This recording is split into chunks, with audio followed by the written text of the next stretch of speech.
Good evening, everyone. And you're now watching a live edition of Georgia Alabama Sports Live Show. I'm Thrift Barringer alongside my partner in crime, Richard Holdridge.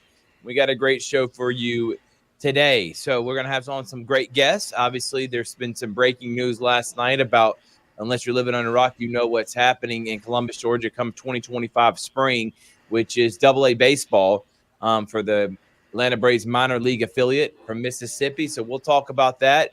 We're going to actually have Tom Callahan on from the Ignite Sports to give his opinion on it. We're going to go back and forth a little bit with him. Also going to have one of the top coaches in our area, Coach Kendall Mills, legendary coach, a guy that I respect very dearly. And he's got a really good Hawks program, 10-6 on the season. And they got a big one tonight. So looking forward to seeing what happens with that one. We're getting him right before his game. So thank you again for Coach doing that. But we're not going to bring him on just one moment, Richard, because we have him to come and talk Hardaway Hawks basketball, talk Columbus basketball in general, and how this year you got a lot of teams that could vie for deep playoff runs, girls and boys. But, Richard, we last talked on Sunday and a national championship happened. We'll do quick thoughts on that. We'll talk a little bit Falcons as they fired Arthur Smith. We'll also dive into some Auburn, Alabama, and Georgia for next season, college basketball for those three teams, and any other hot topics. And we'll get out of here in about an hour and 15. But, Richard, how are you, man?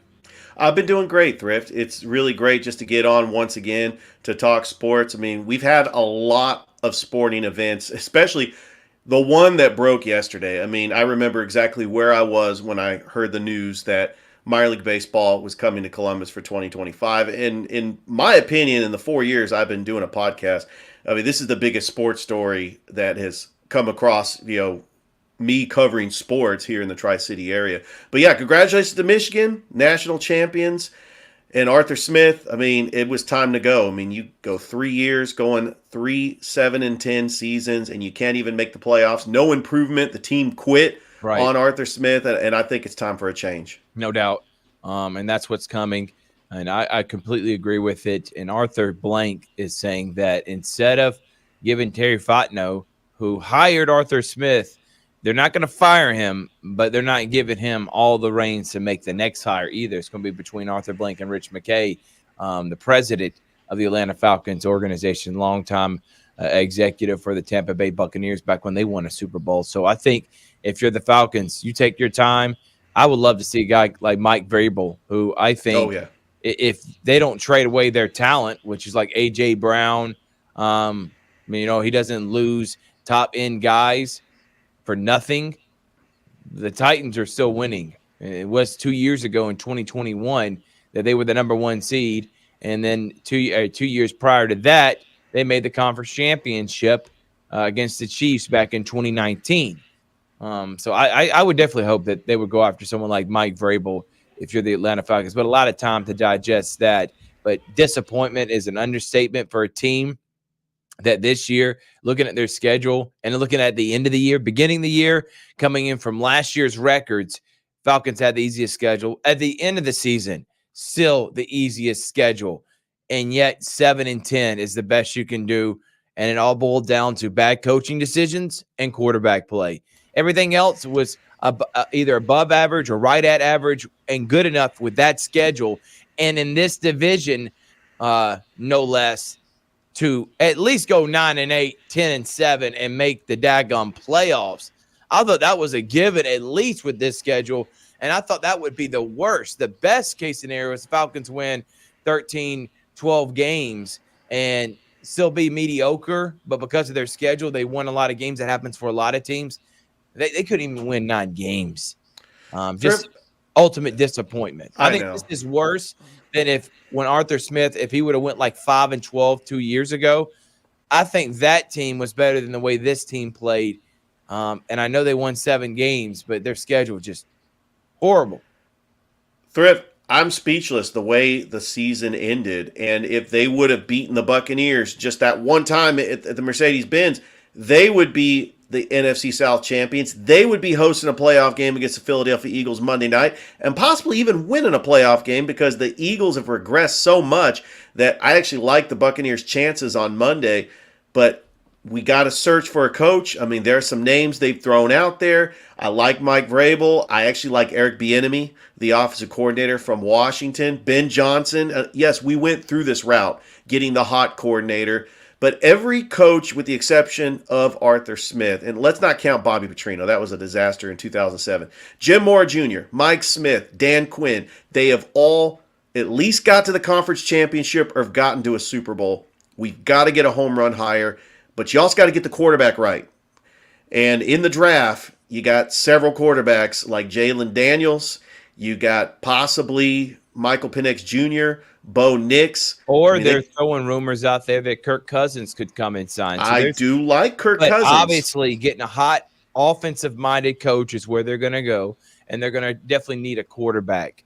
And you can even go further than that. Go back to Dan Reeves. He made a Super Bowl. He was before Jim Moore. So Reeves, Mora, we won't throw Petrino, Reeves, Moore, Smith, and Quinn all at least made the Super Bowl or a conference championship, and definitely the playoffs and won a division championship. And the Falcons could do neither, not even make the playoffs, not even have a winning record. Unbelievable. Smith, overrated, should never have gotten the job, I think, in the first place. I think he was the benefit of good coaching from Vrabel and a good scenario with the Titans. I mean, it's hard not to win when you can just hand it to Derrick Henry for 200 yards a game like he was doing back when Smith was the offensive coordinator. And my last name before we have on Coach Mills, Michigan. Put this one in one of the record books. Goes down as, I think, the greatest Michigan team of all time. And I know their schedule during the regular season wasn't great, but they dominated Ohio State. They honestly, aside from a couple of bad plays, really took care of Alabama, and they were the better team. They shouldn't even been in the position to play in overtime. They dominated that, especially that first half.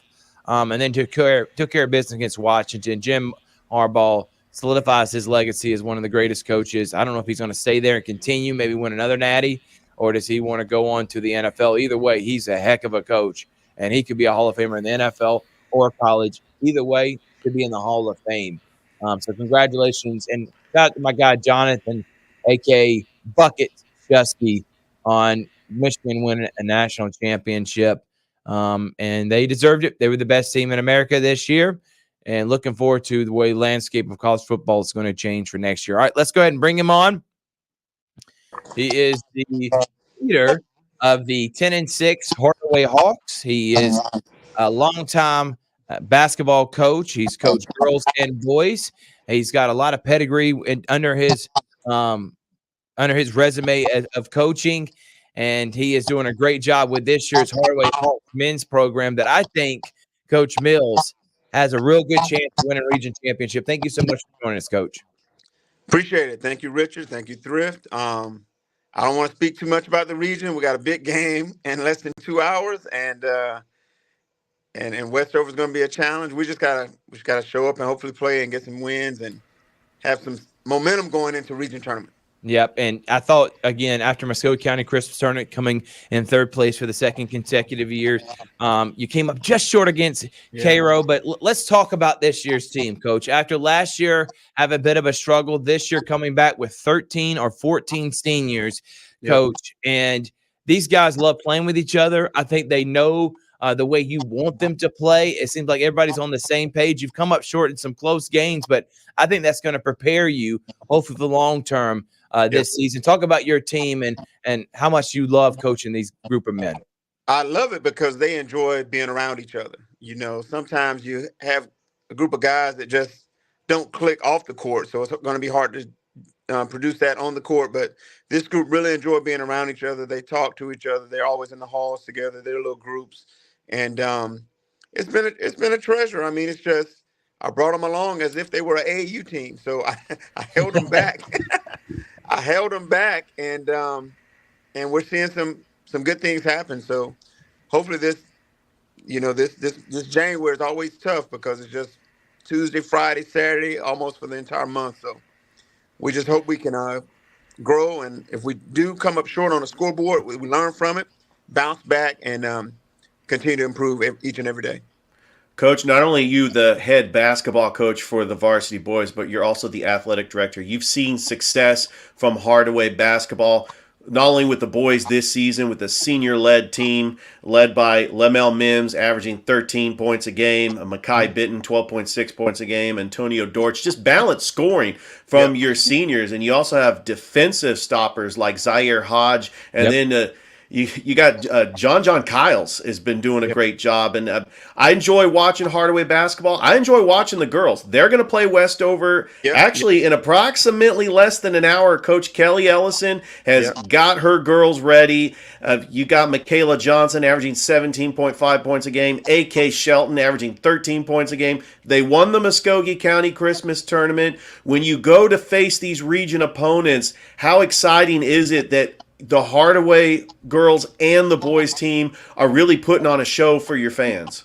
When you're able to have a program where both genders are able to compete, it is a bonus. You know, a lot of times you have a good boys team, not so good girls teams, or the flip side, you got a good girls team, not so good boys team. So it shows the growth in the program. It shows the growth in Hardaway athletics here. And I'm just fortunate enough to be leading it. Speaking of Coach Ellison, she's not going to be here tonight, so I get to sit on the girls' bench. And I told her, I said, I got it. Whatever you need me to do, I'll be the head coach. I'll be the assistant. I'll do whatever you need me to do to help the girls get a victory tonight. All right, let's talk about your region that you're in. Came up short against Cairo. You saw Bainbridge, who beat Shaw this past weekend. You play Westover again tonight. They're undefeated.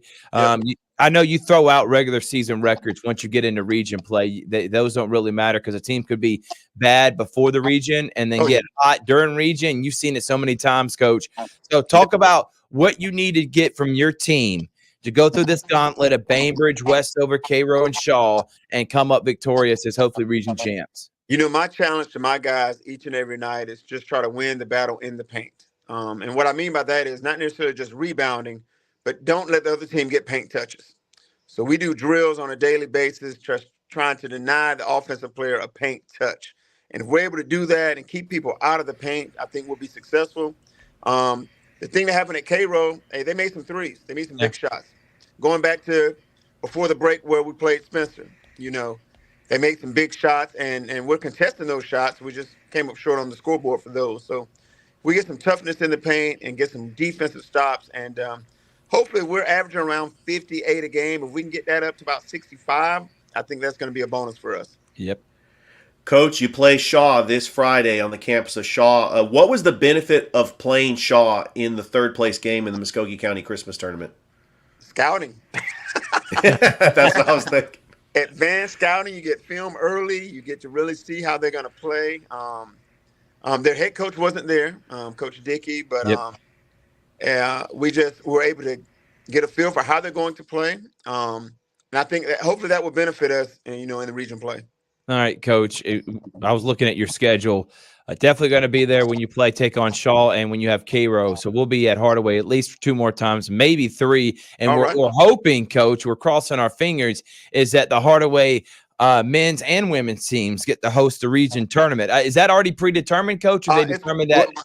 It's going to be at the boys' site this year. So the girls may host an early round game, but the semifinals and finals will be at the number 1 boys' site. So, hey, you never know. Yep. We might make Bainbridge, Cairo, and everyone drive up this way. So we'll see. And we would love to make the Hawks Nest our home during region tournament. Coach, let's talk about you as an AD and talk about all the programs at Hardaway. This is a time to promote. I know it was a little bit of a down year. It's a growing year for the football program. It's getting establishing the culture. So talk about Coach McKenzie and how well I thought he did an excellent job this year for the cards he's dealt. He's building that thing up. And any other sports you want to talk about, Coach, it's happened at Hardaway so far. Coach McKenzie is working extremely hard. The guys are in the weight room right now. We're out of school yesterday. And so just coming back from the break and you get those guys fired up to get back in the weight room and work out in the off season.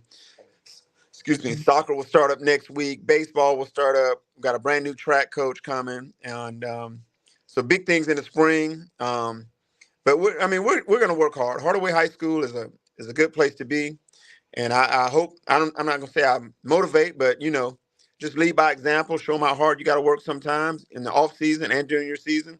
Put the hours in and don't worry about wins and losses. Just build your program the way you want it to be and build the character of your student athletes. Coach, let's talk about your baseball team. The head baseball coach is Coach Eric Anthony, right? Or is that? Yes, sir. Yes. All right. Well, I mean, baseball is going to be here before you know it. I mean, I'm looking at the schedule. You got a 3-game series against what Michael Long Jr. is building up at Carver. I mean, he had a young team last year. This is a rivalry game. It's going to be a 3-game series. It's going to be at Carver, and then it's going to be a 1-1-1 format. But this is going to be a region rival next year when you're both in 2A. But how important is it just to get a good showing for the Hardaway baseball team and really just play well against these Columbus schools that actually want to make a good impression in the area as well? Yep. Coach Anthony's been with us for a few years, so he's built it, and he's not going to be senior loaded, but he's going to have the guys that he brought in, and he's worked with them now for 2 to 3 years, and hopefully we reap those benefits this year as well as the years to come. But definitely the region will be set up, will be local next year, so it's going to be a bunch of big baseball, basketball, football. Everything's going to be totally different once we're all in the same region. Well, Coach Mills, we appreciate you as always for coming on, man. And Coach Mills is the head boys coach at Hardaway, 10-6 on the season. Let's talk about just basketball in general around this area, Coach. Yep. Shaw's pretty good. Obviously, you know how high I speak of the way you built your program at Hardaway, especially with this year's boys team. The girls side, we all know about Hardaway and Carver, but Spencer is really good. They're competitive this year. And on the boys side, Shaw, Hardaway, Spencer, Carver, all these teams could host first-round matchups. And then we're not even talking about the private school side. Pacelli, number 1 team in GIAA. Glenwood, number 1 team in the AISA. Of course, Central, they're loaded. There's a lot of great talent around here. I know we only talk about football. There's always great football talent, and that's really what's put Columbus on the map. But talk about this year. You've seen a lot of teams, Coach. There's a lot of talent. And you think it's on the upward trend? Like this is one of the better years we've had in a while? It is. It is. I mean, it's just so many. It's good athletes in the city of Columbus, and being that we're not in the same regions, I'm able to actually root for everyone. Just to do well for Muskogee County. But there's talent at every single school. You don't know what you're going to run up into. That's what made the Christmas tournament so great. There were almost 2 upsets. I know everyone was excited to see Spencer Carver matchup, but it was almost Hardaway Shaw in the finals. We're less than 5 points away from Shaw Hardaway playing for the Christmas tournament title in boys basketball. But it's not. It's balanced. It's balanced. It's like the SEC sometimes. You don't know what's going to happen on any given night. And you got good coaches who just aspire to win and do the best they can. And we're just trying to represent our schools and our community in the best fashion we can. And I'm so proud of being able to broadcast these games and give exposure to all the talented players around this area. And one of the guys, Lamel Mims, I remember him 2 years ago at the Perfect Practice Chat-a-Hoots Fall League, and to see where he's at now as a leader on your team, that's credit to you, your program, and these guys that have the head on right. And I hope college coaches see that. That's what matters, and not just putting up 25, 26, 28 a game, Coach, being coachable, doing all the little things right. If you're having a bad night, you're cheering on your teammates instead of worrying about getting your own. Those little things matter, doesn't it, Coach, when it comes to recruiting? Yes, sir. Absolutely does. And I talk so much about character and academics to these young men. So it's more than just about basketball. We're building them up for the next level, whatever it may be, armed forces, workforce, their careers, their jobs, family life, whatever they want to do. But, have some character and just have some dignity and pride in what you do. So if you just work hard every day, hope you reap the benefits and get rewarded for it. Well, thank you so much again, Coach Mills. Good luck tonight. We hope you're now 1-1 after tonight, and then got a big one against Shaw. Coach Mills, thank you so much, and we'll have you on later on in the season. Go Hawks. Thank you so much. Appreciate it. Thank you. Thanks, Coach. All right. That is Coach Kendall Mills of the Hardaway Hawks. All right, Richard, by the way, did you just see the breaking news? Nick Saban is retiring from Alabama. It has been broke. On3 has dropped it. ESPN has come out with it. Nick Saban is retiring and stepping away as the head coach of the Alabama Crimson Tide. I couldn't think of a better way to come back and to talk about what's happening around here. Unbelievable, Richard. And Wow. again, these are it just came out. It's not a lot of information, but if you got ESPN, you got Yahoo, you got a lot of people dropping this, Richard. In my estimation, this is not going to be like a Tom Brady where he decides to come back. He could do that. But wow. I mean, he has nothing to coach for. So I would have thought he wouldn't have went out on top with a national championship. But maybe this year took a lot out of him, man. It could have. I told you, this is the most coaching he's probably had to do in a few years. But give me your initial statement. Nick Saban retiring from the University of Alabama. I'm speechless. I mean, he doesn't have anything more to prove, but he has a lot of energy, and this was his best coaching year by far. He could do this for 5 more years. How do you replace a Nick Saban, one of the greatest, if not the greatest college football coach of all time? It's going to be very tough. And I know that there are some names out there that get thrown out like Dabo Swinney because he played wide receiver at Alabama, but you're not going to replace Nick Saban. Yeah, but you don't want to be the guy that replaces. Oh, not at all. You don't want to be the guy the GOAT. After you don't want to be that guy that replaces Nick Saban. This is I'm absolutely stunned. And now you got Rumorville. Now you got, does Kiffin want to leave Ole Miss for Bama? Does Kirby Smart leave Georgia, his alma mater, to go where he really cut his teeth in becoming the name he is today at University of Alabama? Do they go and get, like you said, a Dabo Swinney? Either way, if they don't get Kirby Smart and they go get another name, not only are you replacing the GOAT, but then you're having to go against like a Kirby Smart, who has turned Georgia into a dynasty. You got Texas and Oklahoma coming in. Crazy time. And I think also probably what's going on in Coach Saban's head, I'm thinking that the changing landscape of college football right now, turned into a 12-team playoff, he has had to adapt a lot. To see this happen right now, yes, I am shocked. I am surprised. But there was no doubt that he had nothing left to coach for. He was doing it out of sheer joy and just wanted to continue to dominate. I'm mind boggled. Really not much of a statement because I don't want to start speculating and already starting now who's his replacement. That's just, hot topic radio land. And I don't want to be those typical guys, but I just can't believe what I just saw. Just to see Nick Saban retire. A lot of heirs are coming to an end, Richard.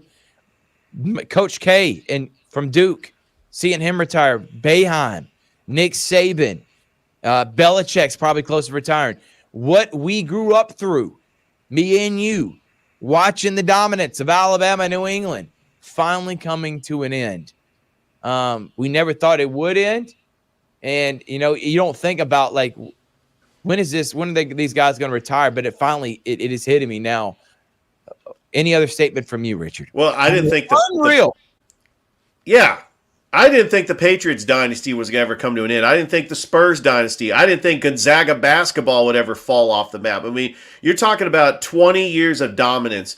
Nobody did it better than Nick Saban. He was the coach since 2007, 6 national championships, and just complete dominance. He could have three-peated if it wasn't for the kick six. I mean, shout out to Auburn fans. I know they were happy about that. I mean, we actually remember the losses because they were so shocking. I mean, you have like Chad Kelly throwing up a prayer to Laquan Treadwell for Ole Miss to beat Alabama. That's how shocking. He won so much that we remember the losses, and he will be missed. A true legend. And he's the greatest coach that's ever lived. He's adapted and turned his program into what it was, which was defense, ball possession, running the football, just sheer will, to turning it into one of the most high-powered offenses we've ever seen back in 2020. If you look at the stats with Mac Jones and Najee Harris and Waddle and Devontae Smith, who won the Heisman that year, to see him win 6 championships, to never have a season where he didn't win at least 10 games except for the first year. For 2008 to now, winning 10 games or more, winning multiple SEC championships. Just goes down as a legend. He goes down as a legend. He goes down as the greatest coach that's ever lived. He's better than Bear Bryant. There's no question. And a time in which it's harder now to be a college coach than it ever was before. Nick Saban is number one, and I don't know if he'll be surpassed because I don't think Kirby Smart's going to stay at Georgia long enough to get 6 national championships. I could be wrong. He could be upended by him, but I just don't see it.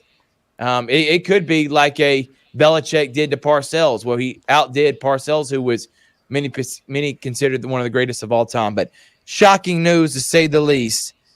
National champion, greatest coach of all time, Nick Saban, stepping down from Alabama. And the list of candidates that's going to replace Nick Saban, I mean, a lot of people on social media are having fun with this. You got Lane Kiffin, Kalen DeBoer from Washington. How about Dion? They're just having fun with the list. Jimbo Fisher? Fisher. Yeah, I mean they're gonna throw out as many names as possible, but Nick Saban. And here's my thing. I'm going to throw this out there. I want it to be said right now. Richard, I'm looking at you. If you say I didn't say it, you're no longer part of Georgia Alabama Sports Live, so you're on here. You hear it.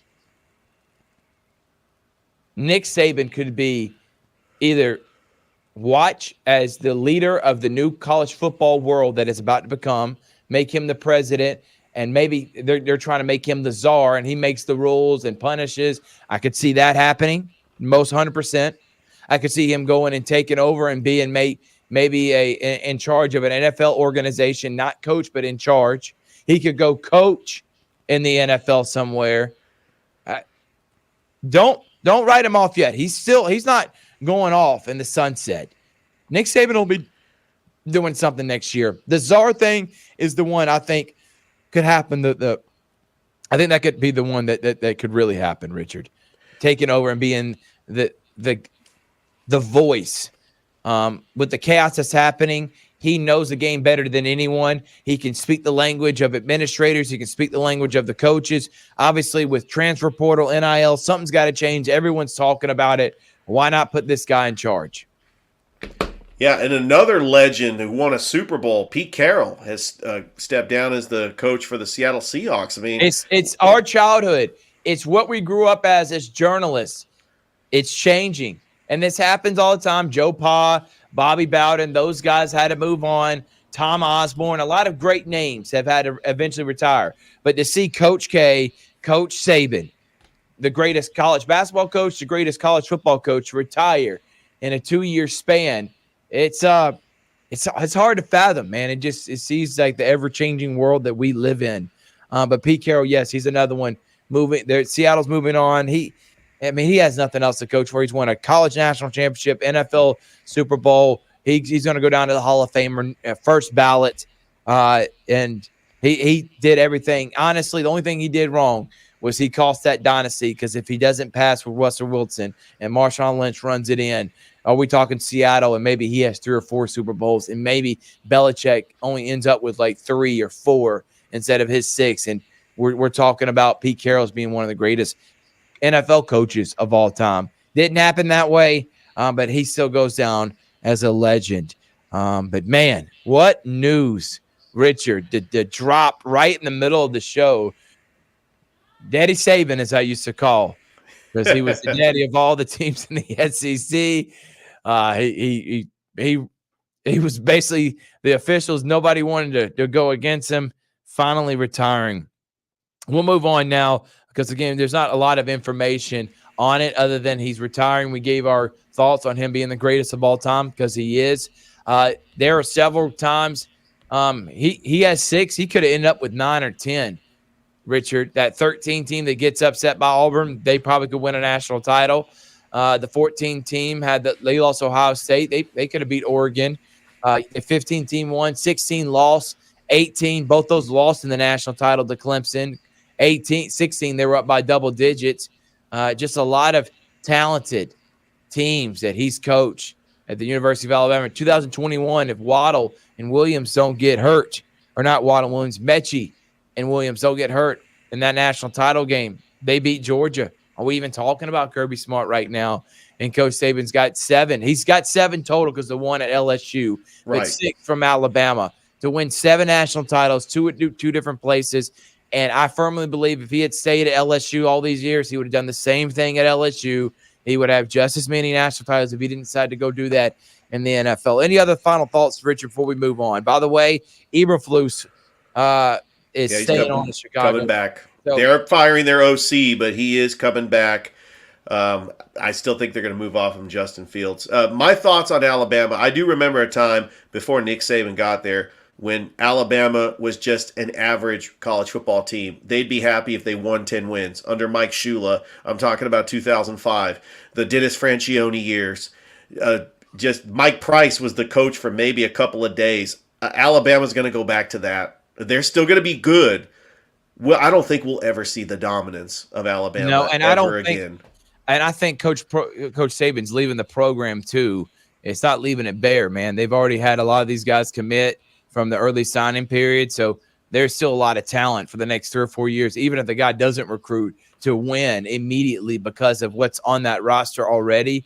But right. Dennis Franchione, you can go back to the DeBose, like everyone before, after Gene Stallings, before Gene Stallings, after Bear Bryant. They've had some tough seasons, obviously during the Shula era, which he was just a scapegoat to come in during when they were battling through NCAA investigations in 2002 and 2003.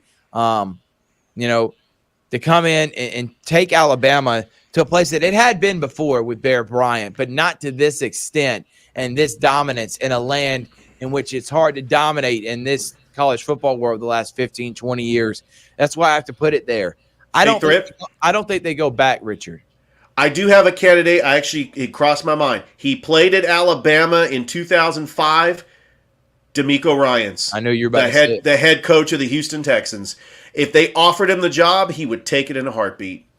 I think that he would be a perfect college coach. Well, the only issue that's going to happen when it comes to, you're right, they have unlimited resources. They have the money. You see, they have the pedigree, the history to win national titles. Everything's there for you. Is that you're having to replace Nick Saban. So somebody's going to want to take on that job and say, I can do it. I don't know who it is, and I wouldn't want to be him. No, you're right. All I want to say about that. We're going to have Tom Callahan on here in just a few minutes. We're actually going to take a quick break. Richard, throw up some of our sponsors if you can, and we'll come right back here in about the next 30 seconds or a minute. Still a lot to cover on the Georgia-Alabama Sports Live Show. Wow, breaking news. Nick Saban retiring from the University of Alabama after years of dominance, 6 national championships, 7 total. The GOAT is finally stepping away. We'll take a break right now.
Welcome back, everyone. Again, breaking news. The GOAT, he is stepping away. Nick Saban is retiring from Alabama.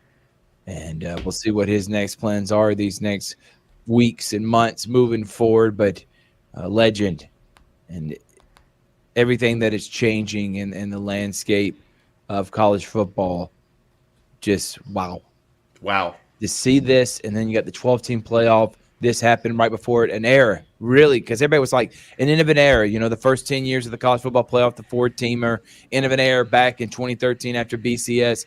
This cements, I think, the end of the BCS and playoff era, 14 playoff era, all in one, dominated by Saban. Going back to his LSU days when the BCS started in 98, Michigan State, LSU, and then Alabama. He goes down as the GOAT. 7 national championships at 2 programs. Just, wow. That's all I can say. Wow. Let's talk Auburn a little bit. Hugh Freeze brings in the number 7 recruiting class. They're still going after it in the transfer portal. Hugh Freeze obviously taking the country in the college football landscape by recruiting. But you saw this year, he tried to be more of a CEO. He tried to take a step back, let Philip Montgomery be the hands-on, day-to-day play caller, and he basically managed recruiting, basically be able to be the overseer of the entire program. But it didn't work this year because whenever he didn't decide to put his imprint on the game plan, Auburn offense was ranked 100th or 115th in the nation. Terrible, putrid, horrific.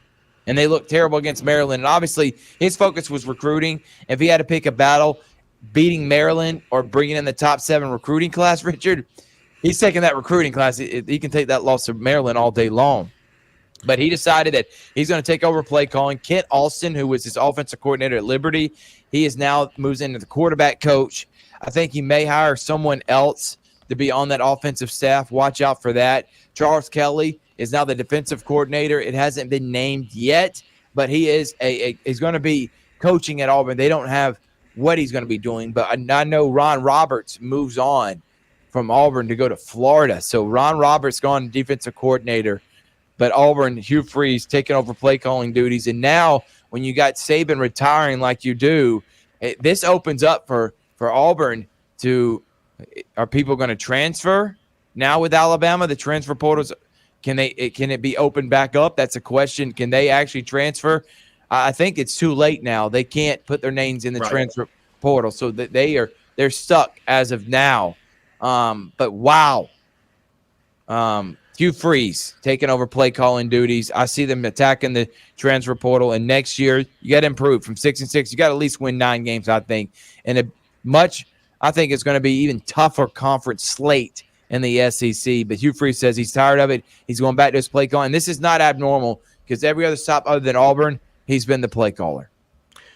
Yeah, and I'm wondering if Hank Brown is going to be the quarterback going forward in 2024. He's the freshman. He came in. But if he is, he's going to have a pretty good target that I think he's going to be an NFL receiver. That's Cam Coleman, the number 1 recruit in the entire state of Alabama, played at Central, won a state championship. We met him at the Sports Visions Awards luncheon.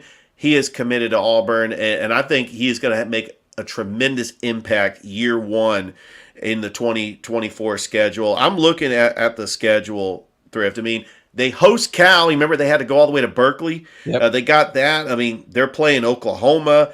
They got to be at Georgia. I think at Missouri is going to be a tough game.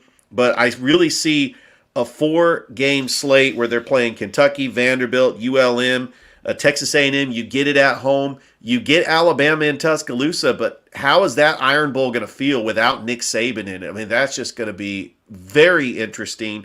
I think that Auburn is going to improve, especially you got Hugh Freeze as the coach. We saw what he did at Ole Miss, right? And he develops quarterbacks, and the team just gets better. It does, and I expect big things coming from them here in the next few months, especially when it comes to the transfer portal. But I think Hugh Freeze has got him in the right track. We'll see if he can get that offense up to par and his standard, and see if Auburn can win 9 or 10 games next year. Georgia, obviously, they return Carson Beck. Not much news other than they may be going after a few more people in the transfer portal. Pretty much their class is solidified. Not much news other than if Kirby Smart decides to go to Alabama and take Nick Saban's spot. That's pretty much that's the only thing that's happening around there. Thrift. So 247 Sports just listed the way too early national championship odds. I'm wondering if this is obviously going to change. Right now, Georgia has the best odds to win the national Right. championship in the 2024 season. Alabama has the second best odds. I think that's going to change, especially since Nick Saban is not there. I mean, he makes all the difference in the world. It doesn't matter how many players you have, it's the GOAT. It's Nick Saban, and I think that Alabama's odds are not going to be as good. You got Ohio State, it's got the third best odds. Not giving a whole lot of respect to Michigan. They got the fourth best odds. They still have a young team. And I wonder if this has an effect on Jim Harbaugh. I'm wondering too. If Nick Saban was retiring, you feel like you won a national title this year. Let's run it back. Let's run it back. Let's win a few more. I'm wondering if he has that mentality or if he's got that itch for the NFL, which I completely understand because he was successful there and he coached your team, the 49ers, and it wasn't his fault that everything went falling down. You can put that on Trent Baalke. York too, the owner of the team. But that's really all the updates when it comes to those teams. We'll hit on some college basketball. We're going to have on Tom Callahan here in just a moment. Richard, you'll let me know whenever he gets on board because we got some breaking news. The Mississippi Braves, AA affiliate, have decided to come to Columbus, Georgia. That news broke last night. Nick Saban. I mean, we had some breaking news. So we got a lot we're going to be hitting on with Tom. We'll give our opinion afterwards with that. I did want to hit on some NFL, Richard, quickly, and then we'll finish up with some college basketball after Tom. Looking at the way the playoffs are set up right now in the wild card, you got Browns, Texans, and I guess we can just do a quick rapid fire with all the games. I think the Browns beat the Texans. As good as Stroud has played, shout out to Rex Castillo. The Texans, I can see them upsetting. Who knows? They could pull an upset. There's not a lot of expectations with them. They're playing with house money right now. I like the Browns defense. I think Joe Flacco is going to come in, and I think the Browns have a chance to maybe sneak maybe 1 or 2 games in the playoffs and make it to a conference championship because of that defense and because we see what happens with Joe Flacco when you're underestimating him. He can play like he did back in 2012. Browns over the Texans. What do you got, Rich? Joe Flacco's playing with a chip on his shoulder. He's 39 years old. He was on the couch mid-season. The Browns are on their 4th quarterback, and we thought it was going to be a disaster when Nick Chubb went out for the year. Deshaun Watson goes out for the year. But the Browns have a very good defense with Myles Garrett, Denzel Ward. I see the Browns winning not just this playoff game. I got them possibly upsetting the Baltimore Ravens in the divisional round. Yeah. I was going to say that, Richard, but I was going to wait and let him see if they're going to upset the Texans. Dolphins and Chiefs. I think Chiefs take care of business. I think Tua Tagovailoa is going to be he's going to have a rough game. He ended the season on a low note, and I don't think the Dolphins go into Kansas City. And I don't think Kansas City, and hear me out on this, I don't think they make a conference championship this year. I think that run of consecutive conference championships 2018, 19, 20, 21, 22, 5 straight years. I think it ends this year, but it doesn't end in the wild card round. I do think they beat the Dolphins. And then we'll hit on some of the other ones right after. Actually, this is a perfect segue because his favorite team is the next team we would be talking about. I'm talking about Tom Callahan's Buffalo Bills. Well, let's do that real quick. Steelers and Bills. I think the Bills are the hottest team in the NFL right now. And I think the Bills take care of business against the Steelers. I honestly have the Bills going all the way to the Super Bowl if you were to ask me. But we got on with us legendary play-by-play announcer, a guy that is just a guy I look up to in the business of Ignite Sports. It is Tom Callahan, the voice of the Columbus River Dragons. How are you, Tom? Thank you so much for joining us. I'm good, guys. How are you doing? Excellent. And I know there's a lot of news that just popped up, Tom. In the middle of the show, Nick Saban decides to retire. So we, of course, had a hit on that. That's pretty big news. But locally, a bomb dropped. And we kind of knew what was happening as there were city council meetings that were lasting forever, talking about the Mississippi Braves, the AA affiliate for the Atlanta Braves, coming here to Columbus, Georgia. But Tom, really, I just want the floor to be yours. You don't post a lot, especially when it comes to your opinion about stuff. You did post something on Facebook. I'm just going to let you give your thoughts, especially with Ignite Sports, on y'all's thought process with everything that's happened the last couple of days in terms of baseball around here. Yeah, it's on the face. Double A Braves team coming to Columbus is good for the city. As I said, it looks good on the marketing brochure. Hey, it's good for the Braves probably to have everybody in the state of Georgia now. That's nice to move guys up and down the system a lot quicker. It's going to require some serious investment into Golden Park, even more to bring it up than the money that Ignite Sports invested, which they did. Jeff Krupp put his money into that ballpark, and it's a little disappointing. Well, it's a lot disappointing. I mean, for me, I called it heartbreaking. It is. Baseball is one of the reasons I came here in the first place. And I'm not being facetious or over exaggerating when I say if the job here in Columbus didn't have both hockey and baseball, I might not have applied. I came here because there was both, and I love baseball. I'm a big baseball guy. I always have been. Really enjoy the sport, whether it's as a spectator or, being involved in calling it and being a part of it. Ever since I was a little kid, I've always loved the history and the romance around the game of baseball. And so to be a part of that again on, a full-time basis was great. To be involved in a league like the Sun Belt League was tremendous because it's a college wood bat league where, the kids are playing because they love it. They actually pay to play in that league. And that's something that, I don't think a lot of fans realize. Those kids are playing because they want to continue to get better. They want to continue to improve, and maybe move up the ladder a little bit and see if there is a chance to further their playing career and prepare a little bit for professional baseball. It's not aluminum bat or composite or whatever, I don't know what they're made out of anymore, but right. I don't think anybody does. Yeah. But, it's different for them. It's a different experience.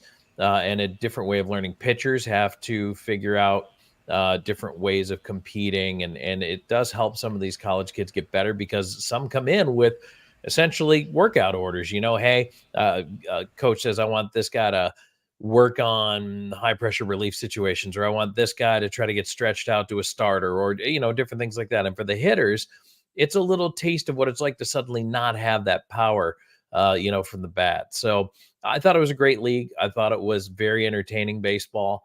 And so that's what we were bringing to Columbus this year with two teams, the Chat-a-Hoots and the Monsters. That's going away now.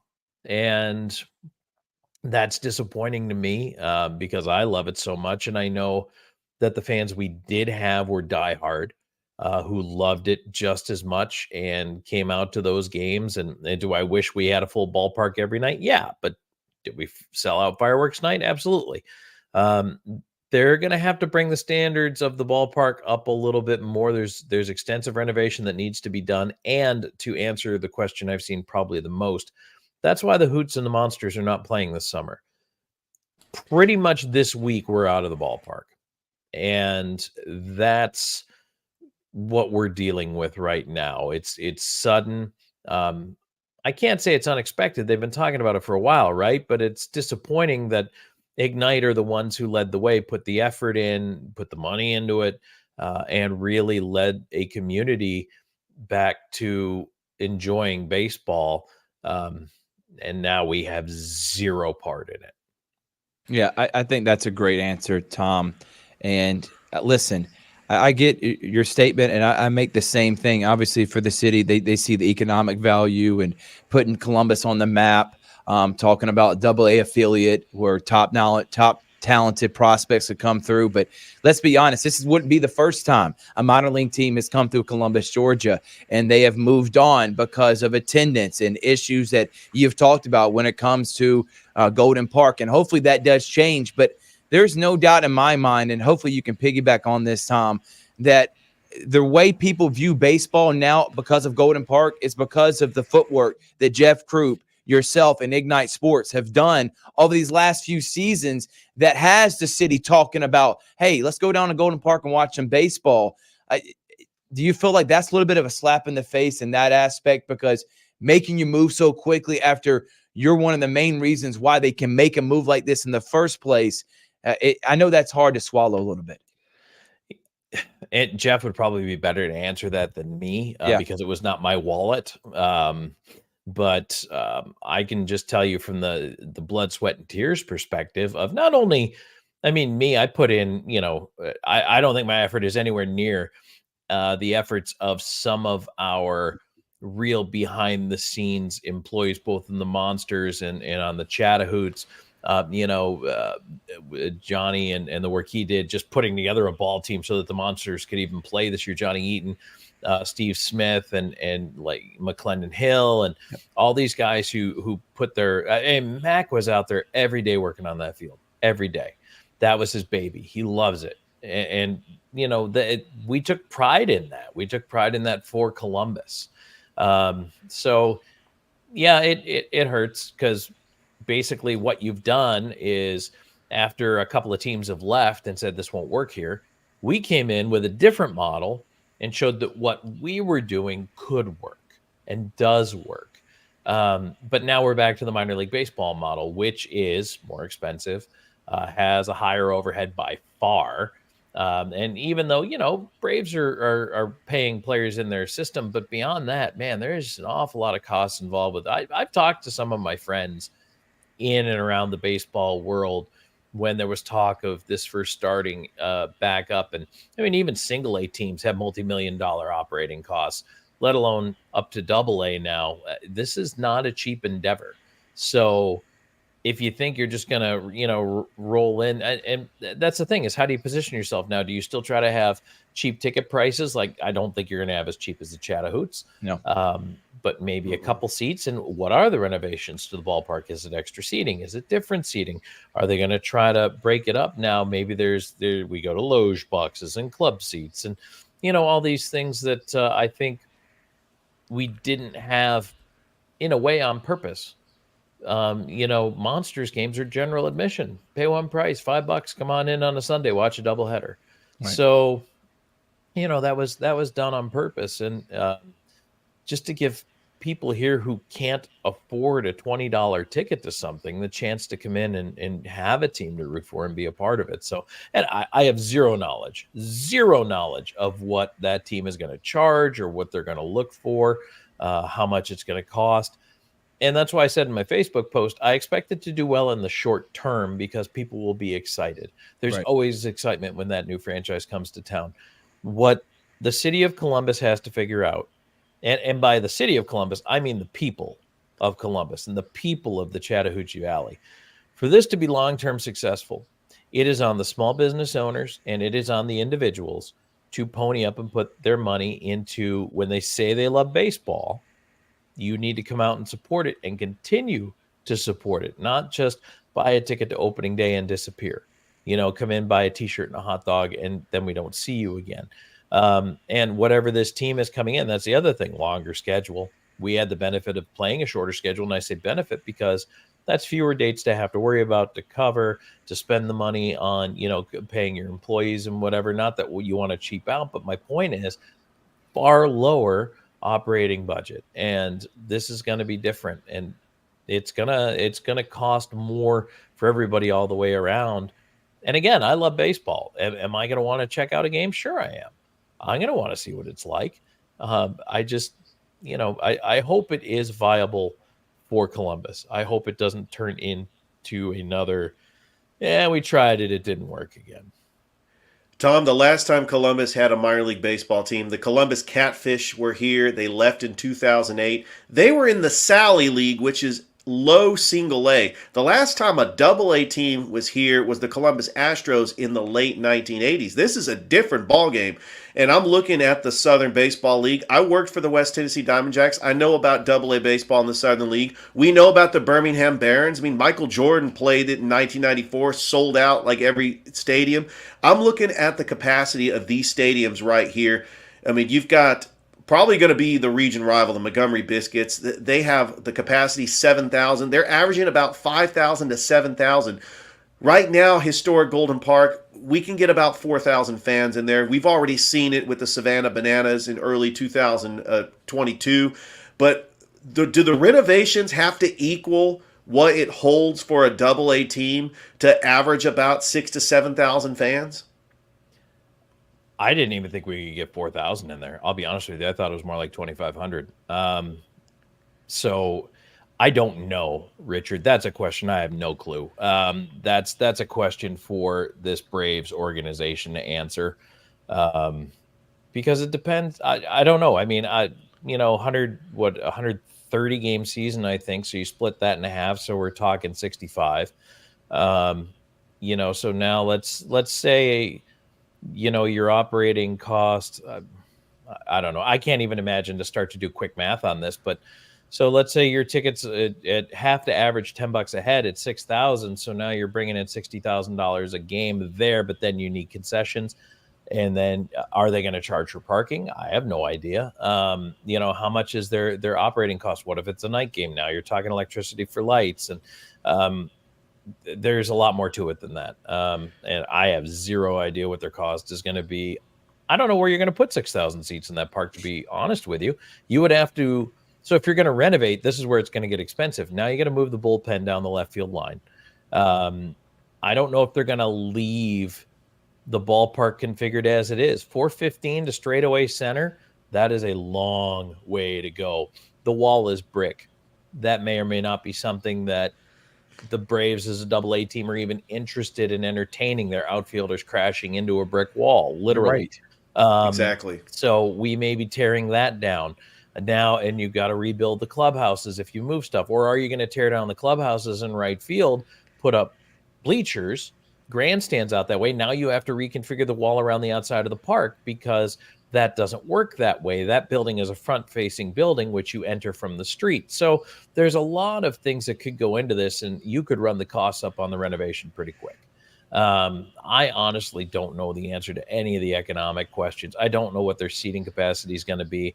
No one's drawing 6,000 a game at the AA level. You may have that for your seating capacity. You're not drawing that. Minor league sports, the way it works, and I'll just give you a brief class for the folks watching on minor league marketing. The way minor league marketing works in baseball is what they call tent poles. You have 65 games. You are not selling out 65 games. You're just not. So what you do is, in a homestand, let's say you have an 8-game homestand. You have 1, maybe 2 games in that homestand that you focus on selling out with groups and promotions, and you call it your tent pole game. So that is the game that the tent pole holds up the rest of the homestand. You hope you make enough money there to cover the couple of nights where you only have a couple hundred. That's really how minor league sports, in baseball specifically, works. So you're going to see them promote the heck out of the big nights, like the opening night, the fireworks night. Maybe they're going to do something around Memorial Day if they're home, that kind of thing. If you have holidays at home, you push those. They're probably going to play into late August, maybe as late as early September. Maybe you're doing something around Labor Day. You're going to have to get through August, which around here is crazy hot. Oh, boy. And I'm thankful we didn't play through August. You're also going to have to renovate the ballpark, because let's face it, that air does not move in that ballpark. You're going to have to put up, whether it's fans or air circulation or whatever it is. There's all kinds of things they're going to have to do, but the marketing efforts are going to go towards certain games. And then your diehards will come to a Tuesday, Wednesday, Thursday night game against the Biscuits, but you're really focused on the Friday. Maybe you have fireworks every Friday at home. That's your tent pole, is your Friday night fireworks. But now you got to go get that sponsored. There's a cost associated with that. It's $3,000 to $5,000 a game to put on a decent fireworks show. Well, you got to cover that, then cover your operating costs. And so that's why I'm saying it's on the small businesses of Columbus as much as it's on the single ticket buyers to be able to step up and continue to invest money in. Now, from that standpoint, does that hurt the River Dragons? Potentially. Someone is going to have to make a decision. They have, maybe they love sports. They love hockey. They love baseball. They have $3,000 that they've set aside and said, I'll market with $3,000 to the sports fans of Columbus. Do they split it? Do they then give $3,000 to the baseball team and not to Columbus River Dragons? Yes, that's possible.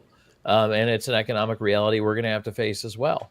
So you're competing for the same dollars in a market that doesn't have a ton of them to go around. That's going to be hard too. And it's going to be a battle. It really will. I think that's everything you just said. You're only getting it here on Georgia Alabama Sports Live. Thank you for taking us to class, Professor Tom Callahan. But I think what you're saying is 100% on point, and I think that's where we can lead now. Talking about the River Dragons, we'll talk about this year's team. But short term, y'all are just focusing on getting through this season. Have you even thought about long term with next year and the year after? I know Jeff likes to work that away, or y'all trying to keep that under wraps and let's just finish through this season first. Sure, we're always thinking about down the road business wise. The team on the ice is the team on the ice for this year, and that the hockey operation side focuses on this year. Business ops. I mean, we announced a 5-year extension in the building. And by the way, I want to go ahead and please make it very clear. The baseball side and what's going on with Golden Park in no way impacts the River Dragons and the future of hockey in the Chat-a-Hoots Valley. They're separate. Okay. Different building, different agreement, which, as I mentioned, the 5-year agreement, the extension was announced at the beginning of this 5th anniversary season. So there is that. And so, yes, of course you are thinking about next year and beyond. You're looking to always try to increase your corporate sales, your ticket sales, your season ticket holder base. Columbus is becoming a destination city in the FPHL. And I think you look at Justin McDonald as a great example of that. 3-time league MVP, 3-time champion. Where did he pick to come? He could have picked anywhere in the SP, might have had a couple teams in the coast, had the entire FPHL to pick from, came here. So that is telling that Columbus is a destination for these guys. And you need to continue to build that up year after year. And that is not something that you do just by looking at it 2 weeks in advance. So, we're looking ahead, building the business plan and trying to figure out ways to make it better every single season, every time out there, for the fan experience, for the businesses to be able to get what they need out of a partnership with the franchise. On the ice, though, Boom Boom, our head coach, Jerome Bichard, will tell you he's worried about the next game, and which we have Friday and Saturday. Elmira's coming to town. So, yeah, that's what we're focused on there. I mean, the team's off to a tremendous start on the ice. And now that we're past Christmas, which Thanksgiving to Christmas traditionally is a slow spot in hockey, now we're in a spot where January up to the middle of February, we play 13 to 15 at home. The team is in first place, 16 wins in 21 games, like off to a great start. It's a really good product on the ice right now. And I think the River Dragons are in a great spot to succeed. And this could be the year. I don't know. I feel pretty good about this team. I like what they're building. Tom, let's talk about that Continental Division. You got a 1-point lead over Carolina. And the way that the schedule is, you're front-loading Continental teams. You got some new expansion teams with the Blue Ridge Bobcats. You got the Mississippi Seawolves. You do have some teams that are in the South. You got Baton Rouge, Zydeco.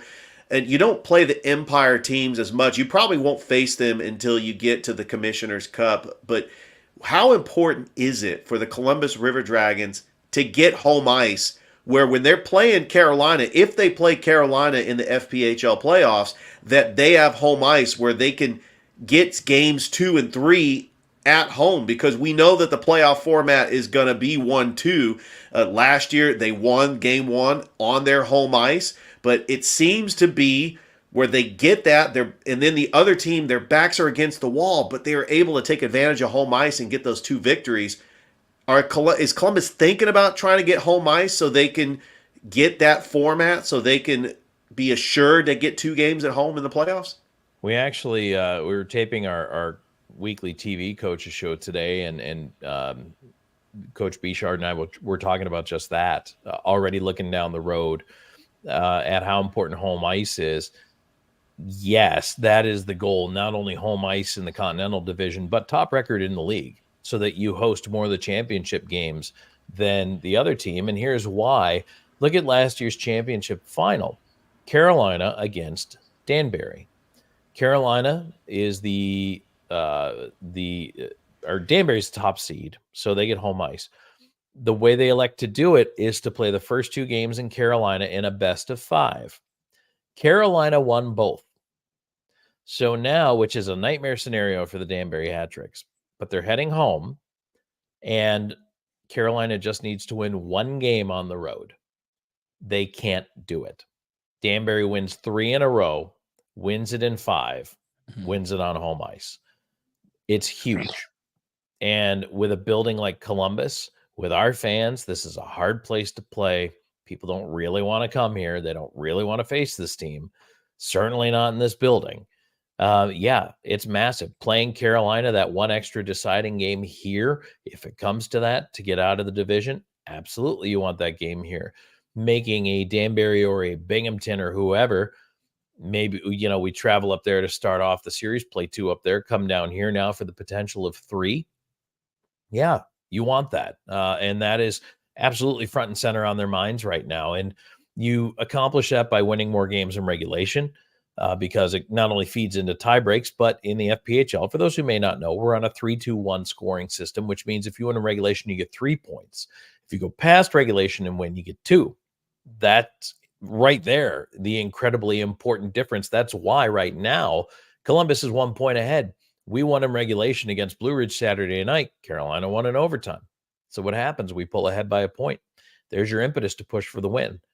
And I mean, in any given weekend, so coming into the new year, we beat Carolina 2 out of 3, took 6 out of a potential 9 points. That's a bigger swing than taking 4 out of 6. So again, I mean, that's, that is the focus. That is the focus, is to be number 1, not just in the division, but in the league. All right, coach. I mean, not coach. I'm too busy interviewing so many coaches, Tom. That's okay. I'll take it. I'll take it. You're coaching us right now. How about that? Especially on hockey and everything happened in minor league sports. You mentioned Justin McDonald. He's got 144 shots on goal. He's got 44 points this year. You've been here for a couple seasons. You know about the history of the River Dragons. Is he the best player that's ever wore this uniform? Is he up there? Talk about how great he's been as an addition to the River Dragons this year. That's a really good question. Man, you had a couple of years ago, Austin Doe, Josh Petrantonio put up 81-point seasons. J-Mac is right now leading the league in assists. He's starting to put the puck in the net. And I want to mention Alexander Jemayev, first River Dragons player to 20 goals this year. He's not too far down the leaderboard in the goal-scoring race. There's a lot, and this is the other thing. This is a really talented, really deep team. But everybody wants to play with Justin McDonald right now. Why? Because he can feed you the puck. He can also shoot it. He's a very complete, very smart hockey player. Might be, at the end of the day, if he sticks around for a couple of years, easily I see his sweater going into the rafters in Columbus. Easily. He is that type of player. He can be that type of player. And if he finishes his career here in Columbus, certainly that's the kind of send-off that guy wants. He came here to win a championship. He didn't come here to lead the league in scoring. He might end up doing it, but that's not why he's here. He's here because he likes the team that's been built and how he can elevate those. He makes guys around him better. And we talk about that in all sports. Does X player make, Y and Z players around him better? Absolutely. Justin McDonald makes guys around him better. He is absolutely in the running for best to ever wear that River Dragons uniform. But he's got some heady company, and some of those guys are on this current team too. Yeah, I mean, he's had such great accolades, playing for the Watertown Wolves and winning a Commissioner's Cup with Watertown, playing for the Atlanta Gladiators, the Huntsville Havoc. I mean, to have a great player like Justin McDonald come into the River Dragons organization and to gel with your leaders like Josh Pietrantonio, Austin Doe, Jay Krupp, who's still playing, even though he's getting ready to retire and probably going to go be the general manager. He's already the general manager, but they just that leadership of having Jay Krupp on the ice with the teammates, and it's really great when you have your veterans gelling with the newcomers. But I tell you, I'm just blown away, Tom. I was reading Justin McDonald's stats. I mean, he came mid-season, because I was actually keeping track of the River Dragons stats, and his stats are just off the charts. Yeah, well, he's been here since day one this season. He started the year with us, and in fact, he started out on a line with Jemayev and Cody Wick line that was that's right, unbeatable in October. And then, as happens, when you get one line that's just dominant, other teams start to key on it. So what happens is you kind of break those guys up to try to distribute the talent, or at least the hot streaks throughout the lineup. The other game, just towards the end of the game, Austin Doe ends up on a wing with McDonald, and all of a sudden, they contribute to a couple of goals by working with one another. And he's one of those players that just, again, like he can either shoot the puck. If a guy finds him, he can score the goal. He can also find the other guys. If your game is, hey, I'm going to get open, I'm the shooter, he'll find you. If your game is, hey, I'm the playmaker, I'm going to wheel around and create some open space, just get into that space and I'll put the puck there, then you shoot it. He can fill that role too. So, it's really fun to watch. And actually, one of the things, again, just going back to our taping of the show today, which, by the way, will be on Christian Television Network on Thursday night, 7 o'clock, and replayed Sunday at 11:30, or Saturday, pardon me, at 11:30. His ability to see the play, see the ice, watch him when he's not carrying the puck. That's when you appreciate the player he is. Watch him away from the play. Watch him when he's putting himself in position to be effective, how he's making those reads, how he's making those plays. All of a sudden, the puck's on his stick. Well, it didn't just, go there like it was on a magnet. No, he had to do something in the time prior to that to put himself in position to end up with that puck on his stick. That's when you really appreciate the kind of player he is. All right, Tom, you got 2 home games this Friday and Saturday against Elmira. Then you got another one against Carolina on the road for 2 games. Then you got a bunch of home games coming up in the end of January, month of February. Let's talk about this weekend in particular. Anything that's happening that you want to talk about? Any, like, you always got cool themes and everything else for the games. Anything happening this weekend? How can people get tickets, and how can they follow you on social media to get all River Dragons information?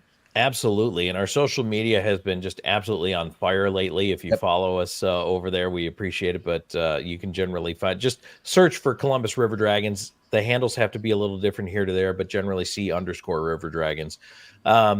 So I want to say also we have a Wednesday home game, which is Pucks and Prayers night. And so that's a faith-based night. We have a speaker coming in. There's going to be some musical entertainment. If anybody wants to come out and join us with any of their, maybe you gather normally on a Wednesday for a prayer group or a study group or whatever it may be, just to have a fun night out in faith and fellowship. You can join us on Wednesday. We're doing groups for that. That game is at 7:05. And like I mentioned, we have a speaker starting at 6, and then, we have a gospel artist performing. So it should be fantastic. But to back up to this weekend, Friday, 7:35, Saturday is, and this is the only time this year the Elmira River Sharks come to town. So if you wanted to see them, this is it. Saturday, 7:05. Saturday is our next family 4-pack night. There we go. Which is so, okay, I know we have a lot of fans of Chick-fil-A. So Chick-fil-A Midland and our sister station, which is Kissin' 99.3, they're co-sponsoring. And so listen to this, is crazy value.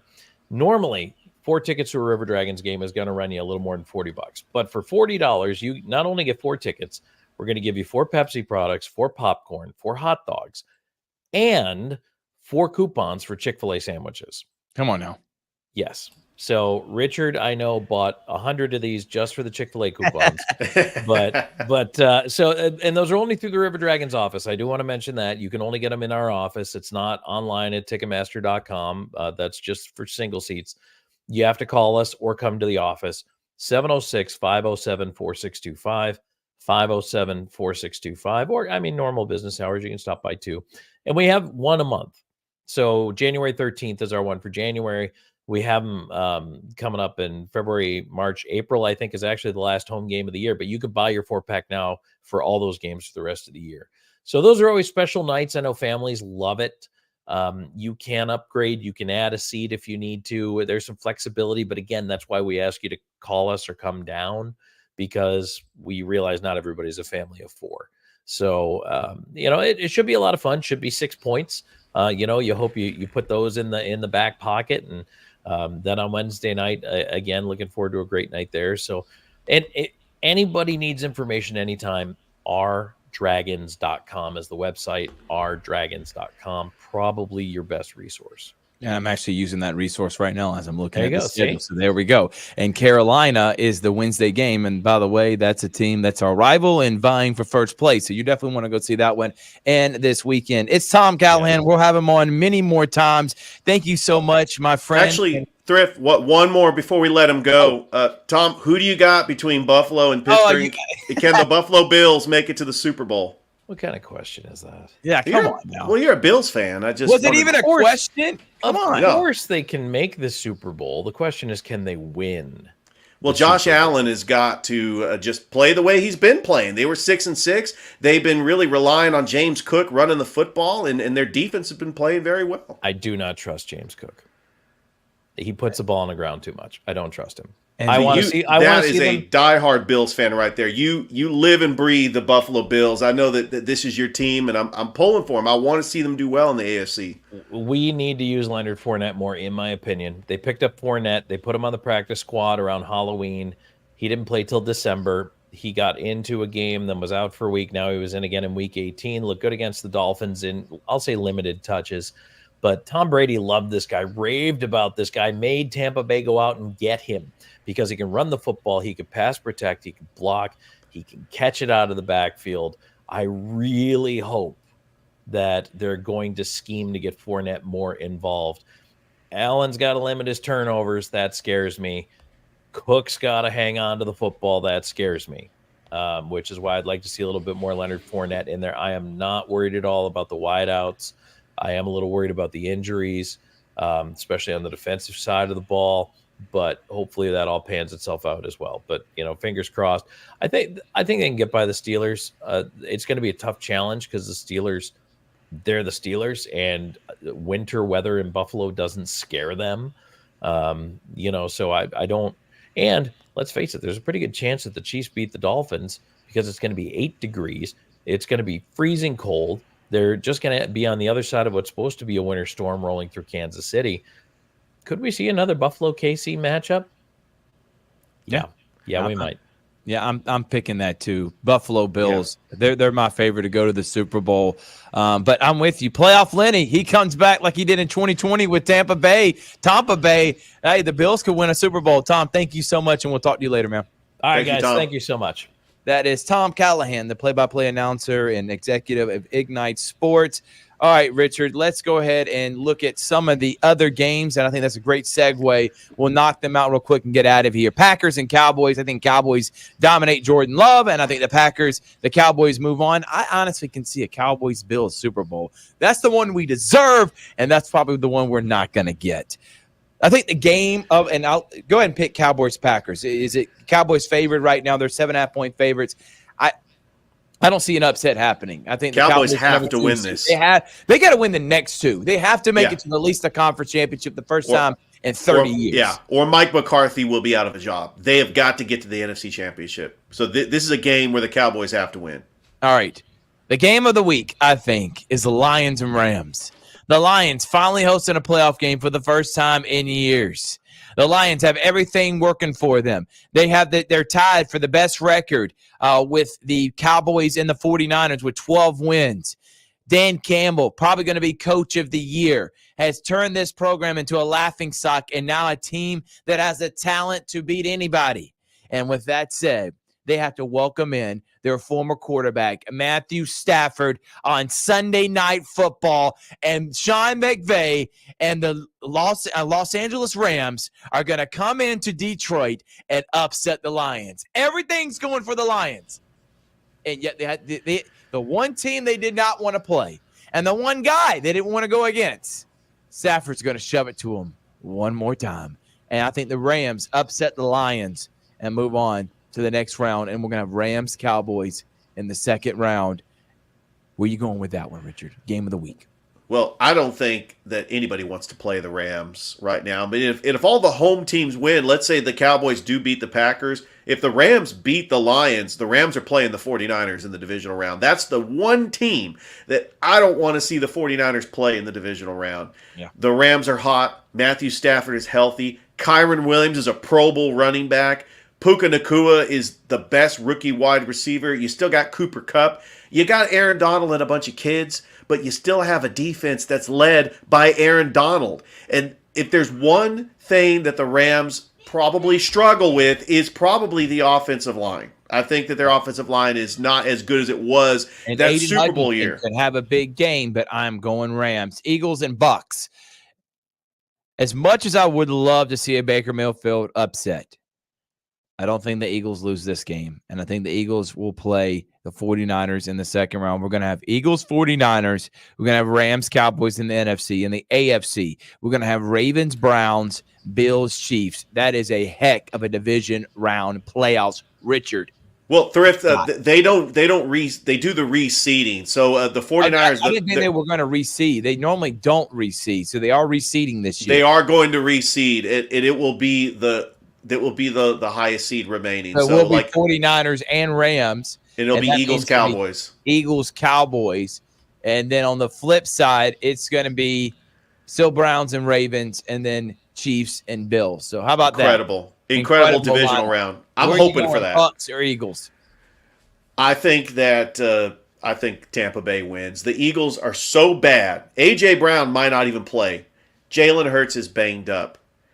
I know that I had Jay Rescher on my podcast, and we both picked the Buccaneers. I think that Baker Mayfield is a quarterback of destiny, and a lot of Bucs fans did not realize that Baker Mayfield would lead the Buccaneers to the playoffs, but they did. Mike Evans still a great wide receiver. Big play, Darius Slay might be out. Mike Evans might have to go up against the Georgia rookie quarterback, Keely Ringo. I'm very interested to see that matchup. I just think I'm not a believer in Nick Sirianni. They were 10-1. The Eagles won a lot of close games, and they just free fell and limped into the playoffs. 11-6. You cannot carry that momentum in going into the playoffs. If they lose this game to the Buccaneers, Nick Sirianni will be fired as Eagles head football coach. I don't know if I'm willing to go that far, Richard. If they lose to the Bucs, I think they still bring him back because he just made the Super Bowl last year. And remember, they fired Peterson. I'm not willing to go that far, but he will have to make changes, obviously, with offensive, defensive coordinators. Looking forward to a good week of NFL football. High school basketball, we're not going to throw the rankings up. We got new rankings on Sunday. We'll come out with Hardaway's got a big one against Westover. Then they take on Shaw. Spencer's got a couple region games. We got Russell County Central. Thursday, we got Glenwood Lee Scott. That's number 1 versus number 2 in girls and boys happening on Georgia Alabama Sports Live. CVCC, Coach Bird today. He's got the number 1 team in the state, and they're a top 20 team in the nation. They are literally they're one of 25 teams that can win a national title this year. They're the number 1 team in Alabama. CVCC taking on the number 2 team in Alabama, Snead State, for junior college. That's going to be on tomorrow. Friday, we got Pacelli Strong Rock boys, 13-1. They're top 4A team. The girls undefeated. They're top 2. They both take on Pacelli. You'll be with Calvary Konos. And Konos, we saw last year, upset the Calvary girls to make it to the state championship game. And the boys were pretty good as well. So, Richard, Konos and Calvary. Then Saturday, Russell County Central. Russell County. Just talked to Coach Knox. They think their boys team can win in a really tough region. They need to take on a good Central team. We're going to have it on Georgia Alabama Sports Live, and Sandy Creek and Pacelli play as well. Harris County's got a couple games. So Carver, I know they got a couple big games this week. Next week, we got bigger ones. We got Carver Monroe we'll be at. But I want to say this. I am proud of all the teams, the way they played around here, and looking forward to talking Sunday on what happened this weekend and dropping our new rankings. So tune in Sunday night for our new rankings on the Georgia Alabama Sports Live show. Last thing I did want to mention, anything you want to touch on, Richard, real quick on the high school before move on to one more topic? No, I'm just excited about the rankings that we've discussed. We're going to drop these rankings on Sunday's show. It's fun doing these rankings because there's just a lot of debate going back and forth. And I'm just keeping a look at the schedule. By the way, Smith Station girls, they lost their first game of the season. They are no longer undefeated. They did lose to Auburn yesterday. And so Auburn, a team that Central beat. Brooke Holloman, great guard, going up against Jabria Lindsay, a great guard for Central. I just love these matchups, Thrift. And really, it's about exposure for these players. We got a lot of young players that are going to play at the next level, like a Jaden Ford, who's only a sophomore. Tony Montgomery's only a junior. Jabria Lindsay's only a sophomore. Michaela Reed is only an 8th grader. I mean, there's just a lot of young talent here in the Chattahoochee Valley. Yep, no doubt about it. So thank you again to everyone that is tuned in today. Last topic, looking at the SEC, there is potential for 9 teams to make it. This is the deepest the SEC's been in college basketball in a few years. And I know it's gotten better ever since, the hires of Bruce Pearl and Nate Oates and Rick Barnes at Tennessee. But looking right now, Auburn took care of A&M. They thrashed Arkansas. Auburn, I looked at Jay Billis. He came out with his top 60, and Jay Billis knows more about college basketball than anyone. He's got Auburn as the 7th best team in America and as one of his favorites to make the Final Four. That's how loaded and deep this team is. Janai Bruins putting up 15 and 9. You got good guard play with a freshman sensation in Holloway, guys that can knock down shots in Different Jones, and Trey Donaldson. Chad Baker Mazzara is a guy they got wing depth. They haven't had a wing like this, and Chaney Johnson in a long time, Richard, and then Jalen Williams, Jay Smooth.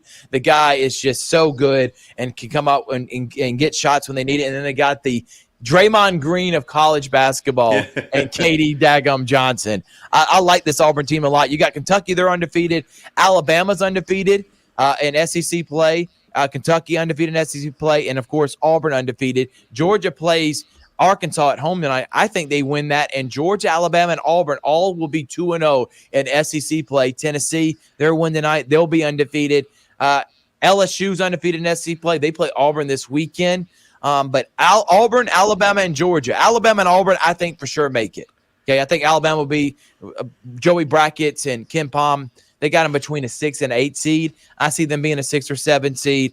I think Auburn's going to be a 3 or 4 seed. And I think Georgia could possibly get in as maybe as an 8, 9, or 10 seed. So that's good for all 3 teams that we want to cover, Richard. And like I said, the SEC is a gauntlet. Nothing is good as the Big 12. That's the best college basketball conference. And it's only going to get better next year because they had Arizona and Colorado. So they would have literally the top 3 teams in America in their conference if Arizona was with them this year. But obviously the Big 12 with Kansas and Houston, Baylor, BYU. I mean, there is so much talent over there. Cincinnati, a lot of teams that are going to make it with the Big 12. But the SEC, I think they're the second best conference in basketball right now. Oklahoma, Texas, Iowa State, who just beat Houston. All these teams are going to make the tournament.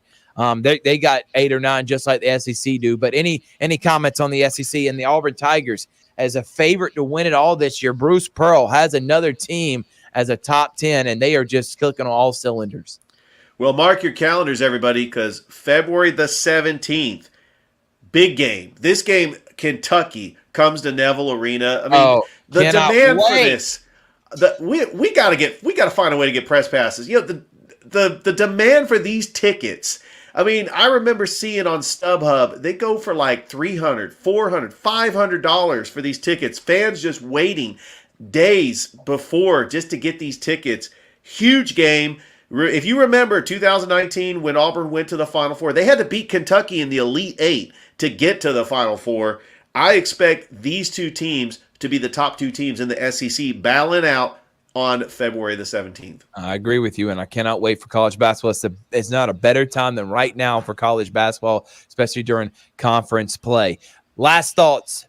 I think it is a good move for the Mississippi Braves to come to Columbus. I'm thinking great things, and I'm hoping it's good for the city. I'm hoping it's good for Georgia Alabama Sports Live. I'm hoping for big things in the future. I'm hoping maybe for an opportunity to be a part of their media coverage, which we would love that. Richard, I know you would too. I hate it for Coach Smith. I hate it for McClendon Hill. Coach Smith is one of the brightest young minds around. What he did with those college kids and giving them exposure to move on from college to pro, getting them better at their game.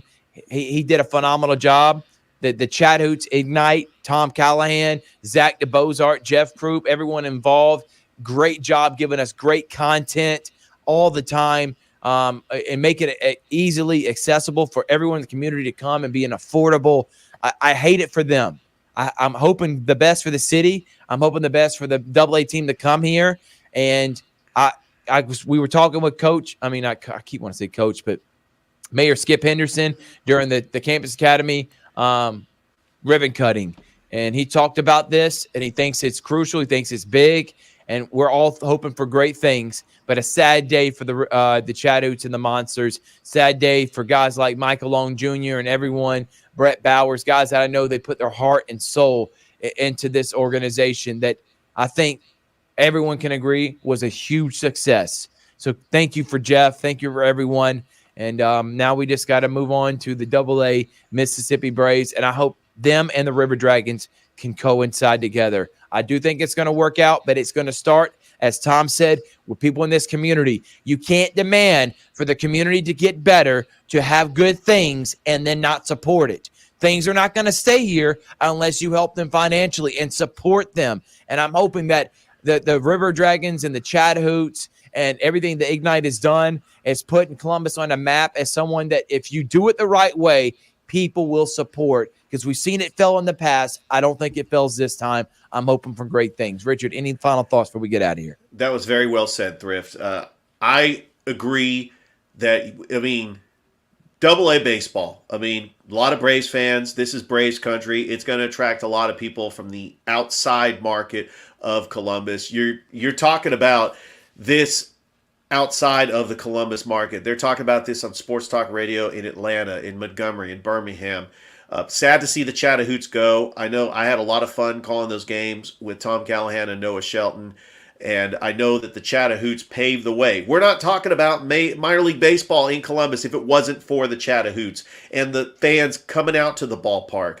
And I feel like the Chat-a-Hoots should get the respect they deserve, and we have got to acknowledge them for putting baseball back on the map in the Fountain City. And I'm excited, too, about minor league baseball coming to Columbus in 2025, because this is a great baseball town. We've had great baseball players like Frank Thomas, like Tim Hudson, Edwin Jackson, Glenn Davis, the Northern Little League team that won the Little League World Series in 2006. Great baseball town. Yeah, and a lot of success. Columbus High, Glenwood, Calvary, multiple state championships. Oh, yeah. This is a baseball town. And huge. And I'm glad the Chat-a-Hoots had a successful run. I just hate it for them and Coach Smith and Clendon Hill. All right. Thank y'all so much for tuning in. Thank you to Coach Mills. Thank you to Tom Callahan. Tomorrow, Sports Vision's radio show, 4 to 6 p.m.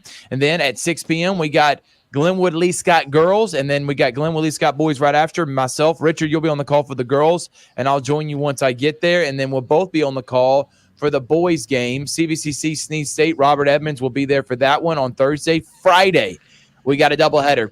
Calvary Konos, that's a big game in Gaps for who can win a state championship. And Pacelli Strong Rock, big game in the GIAA. You also got Hardaway and Shaw happening. A lot happening around this area, but for Georgia Alabama Sports Live, Calvary and Pacelli. And then on Saturday, Pacelli, number 1 Sandy Creek, and Russell County taking on Central. All on Georgia Alabama Sports Live YouTube page, which you need to subscribe to, and Facebook page, which you need to like. From Richard Holdridge, I'm Thrift Barringer saying, like Wes Hargrove always says, stay classy, everyone. We'll see you.